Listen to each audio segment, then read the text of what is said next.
Hey folks, this is going to be, oh my gosh, I'll just keep it, who cares? This is going to be the discussion that that we had on metamorphism, metamorphic activity, metamorphic rocks.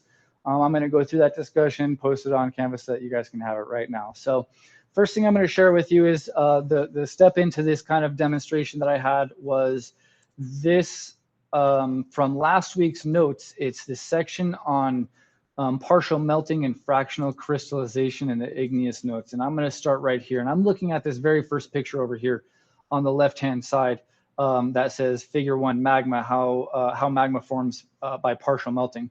And what this is on this left-hand side, I'm just going to go off of what the caption says. This is a set of minerals inside a rock. It hasn't been heated. It hasn't been brought up in pressure or anything like that. This rock contains the minerals quartz, which you can see here in yellow. It's the most of the background. And then feldspar, it's this gray long stuff right there. And then biotite is the brown chips that is right there. And then hornblende are these green, large kind of disorganized chips. And then, so what happens in this type of activity is you start to increase the temperature and magma starts to form because the minerals with the lowest melting point are going to melt first. And that, of course, in this case, and I'm looking at the middle picture now, right here is the quartz. And some of the feldspars, you can see these smaller ones from the first pictures aren't there anymore. And the orange part now represents molten rock or magma. So the quartz and some of the feldspars have melted off, but I'm still left with the biotite, some feldspar, the darker colored feldspar, and then the hornblende, which is in green. If I increase the temperature still some more, and I start to increase the pressure, I can start to see that more minerals are starting to melt off. And what I'm left with here is biotite and some of that hornblende, the hornblende and the biotite. And then I further increase the temperature and the minerals start to separate and spread out from each other. Actually, I'm sorry, this is, I'm only gonna go by these first three right there.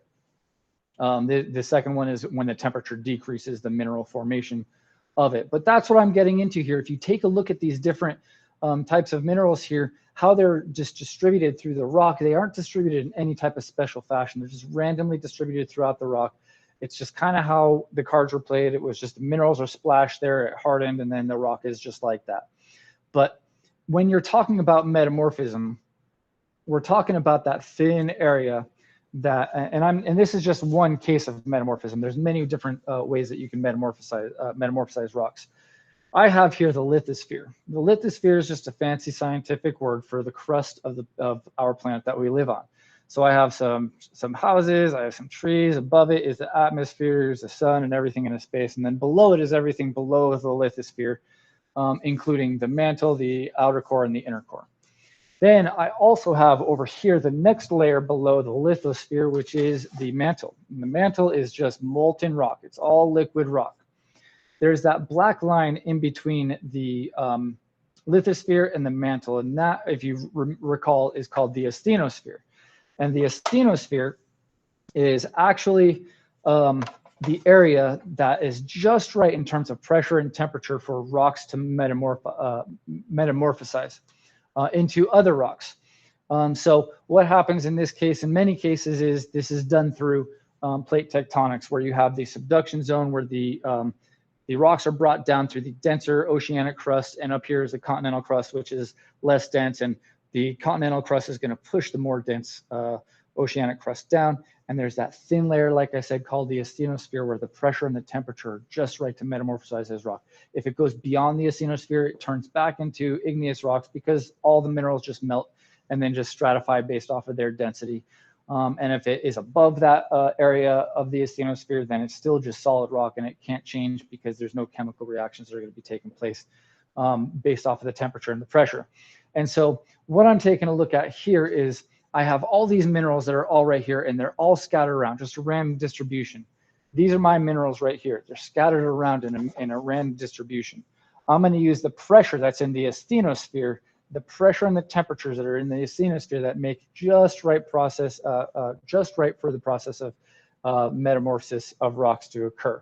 So here's my mantle and my lithosphere. and in between is the asthenosphere, and we are going to apply pressure to my minerals over here to see what happens.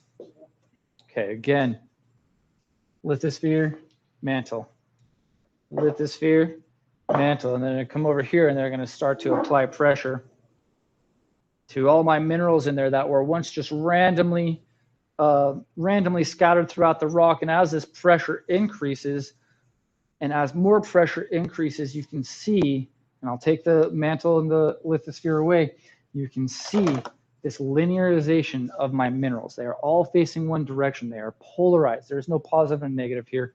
Well, based on atomic structure and stuff like that, there could be, yes, but this is just a linearization of minerals. They're all facing the same direction here. And this is a product of regional metamorphism. And it also could be done through contact metamorphism as well. But I say it's a product of regional metamorphism because on my way to work every day, I pass by this mountain range that's to the east of school, and it heads into Hemet. And I turn onto this road, and on the south side of these mountains, I take a look north onto these mountains. I see these two diagonal parallel white crystal veins going through the entire length of the mountain range, all the way from where I start my journey all the way to where this regional park is right here. And this is the same process that occurred in those mountains. All this mineral material was squished into this one area where it polarized or made each of the minerals linear in direction, not scattered anymore, to create these rich mineral veins inside of the rocks that we have. So that's one way to metamorphosize rock. The other way is right here, I have this boiling water. This is going to be kind of like contact metamorphism. And contact metamorphism is where you get rocks that are actually in contact with each other. In this case, in the area of the asthenosphere, where you can change the consistency of rocks. They're still considered solid, but you can bend them and you can squish them and squeeze them and twist them and fold them, and you could do whatever you want to them because they're kind of like the consistency of like silly putty or Play-Doh or something like that. And it is in this temperature, and it is in this temperature and at this pressure where you can metamorphosize these rocks by getting 2 different or 3 different or many different types of rocks and combining them together, not so that you get one rock plus one rock equals a different rock, but more for where you get the chemical structures, the atomic structure inside of the rocks, raise the pressure and temperature to a point where those bonds in between the atoms break, and then you cool it down enough so that those bonds reform, but with different minerals and with different atoms to form a different type of rock. And that is literally what is occurring in the mantle at the asthenosphere, in that very thin layer where the pressure and temperature are just right. So what I'm going to do is, this is my mantle. The boiling water in there is considered molten rock. This glass beaker right here is going to be my asthenosphere. It's just thin glass. That one has a chip on it, so I'm not going to use it. It's just thin glass, and on the inside of this, I'm going to put metamorphic rock, and this is going to be my metamorphic rock substance right here. I'm going to fill about 20 milliliters with this substance right here, and so I'm also going to add some food coloring to this because it's going to be way easier to see the change that's going to occur. And so I have 20 milliliters of this metamorphic rock material in here. It's liquidy. It's not very viscous at all, which means it's very runny. If I were to pour this out, it would just, it's kind of the consistency of slime or mucus. What I'm going to do, like I said, is I'm going to add 3 drops, 1, 2, 3 of red food coloring, and I'm going to stir it up.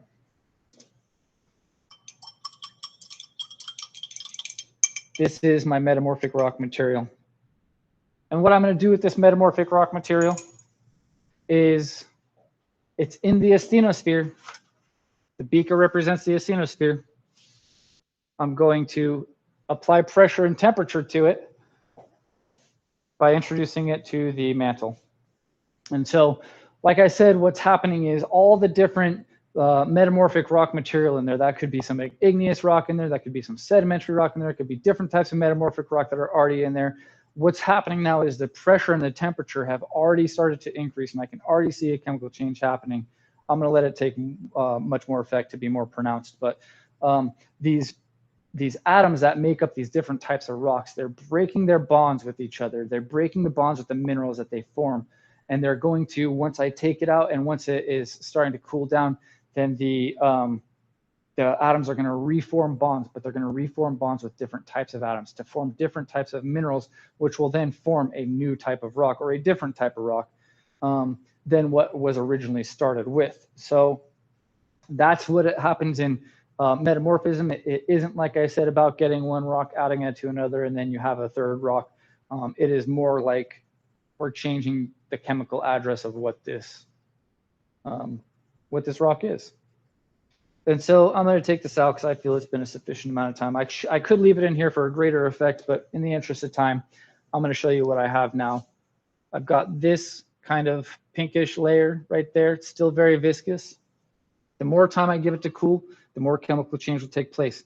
This is my control. This is what I started off with. This is what I'm going to compare it to. I have a different color. I have a different consistency. I have a different temperature. I have a different composition. Everything about this has changed from this. These rocks that were in here, igneous, sedimentary, different metamorphic rocks, are now all one type of rock in here. They're all the same type of metamorphic rock in here. And so, and let me show you what it's going to look like over a period of time. So I have an example here. This is my control that I had. This is the one that we just completed, still a little bit warm. This is one that has been cooling since for about 5.5 hours. And you can see the dramatic difference in color, the chemical reaction that have taken place from our control, what we started with, versus after like a minute and a half inside of the mantle. And if I let this cool down for another 5 hours or so, it's going to turn into this nice, thick rock, metamorphic consistency. That's metamorphism, folks. Have a great day.